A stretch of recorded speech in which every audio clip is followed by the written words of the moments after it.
Jack Rochevot, 3116 Bunch Walnut Road, representing Self, to speak in opposition to non-planning public hearing item A, followed by Richard Dose.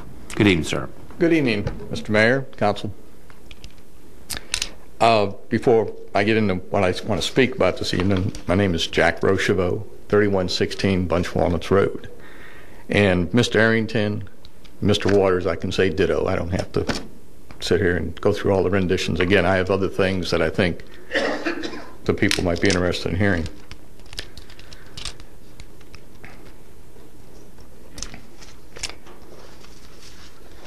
The issue that I brought up before that I think needs some attention is, again, it's the reserve funds that we keep in this city. We are mandated by the charter to keep a 6% reserve fund. The council has decided that they want to keep a 5% reserve fund, and then you have a rainy day fund. These are obvious reserve funds that you can pick up and look at, and right now they average roughly in the neighborhood of $135 to $139 million. However, there's other reserve funds. We have the Capitol Building Reserve Fund. We have the Capitol Building School Reserve Fund. We have reserve funds just about in every corner of the city for any option or financial area that you can come up with. You want to keep taxes reasonable? Stop spending in the reserve fund. The reserve funds build up and you take the money. It's called a surplus. You, especially in a rainy day fund, you take that money and you apply it to some department or some expense in the city, and the taxpayers do not get the advantage of the overpayment of those taxes in that particular year. And to kind of drive my point home, on April the 10th, you took $24,614 and moved it into a general fund reserve for high priority transportation projects, of which you took that amount and broke out $1,500,000 and put that in the general fund reserve for the high priority transportation project, i.e. the Long Bridge. You also gave $9 million to the schools. I'm not anti-school. However, we have taken the city clerk, we've reimbursed the city clerk money for passports that they issued. We also had an ordinance that the resolution authorizing the incorporation of the Hampton Roads H2O Help to Others program in a 501(c) nonprofit group of which Chesapeake City will become a member of. And these items we can look at and say, well, individually it doesn't amount to a lot of money, but they, over a period of a year, they do. The schools, we pay, the general fund pays for the police officers in the schools. We pay for the crossing guards. We pay for the dumpsters.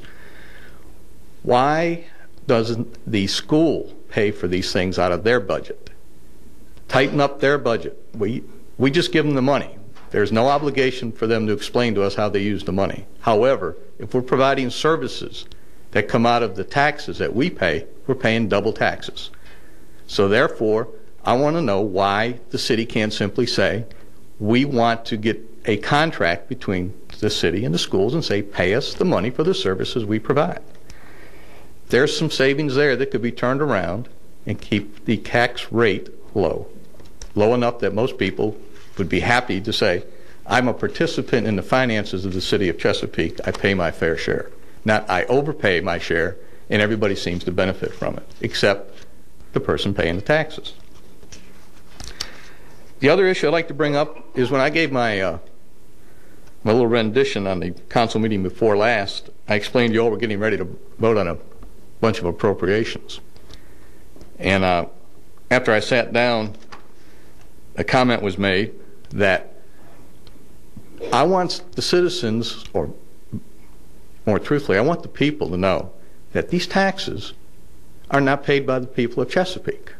Well, I must have been asleep in the civic class the day they said, whenever monies come into the city, they belong to the city, i.e. they belong to the taxpayers. It doesn't matter where the money comes from. We're not running profit centers in the police department or the public works department or any other department. When the money comes into the city, It's the taxpayers and the citizens' money, and it should be treated in the same vein. Granted, some of those are directed from the federal government to a certain particular branch in the city. Some of them aren't. And in that particular night, money for the drainage was not appropriated by any government agency that it had to go there. So therefore, the monies are still the citizens' monies, and they should be treated the same. And in conclusion, all I can say is the attitude that is exhibited to us, the taxpayers, will determine how we have an attitude going forward. Thank you. Thank you, Mr. Rochevot.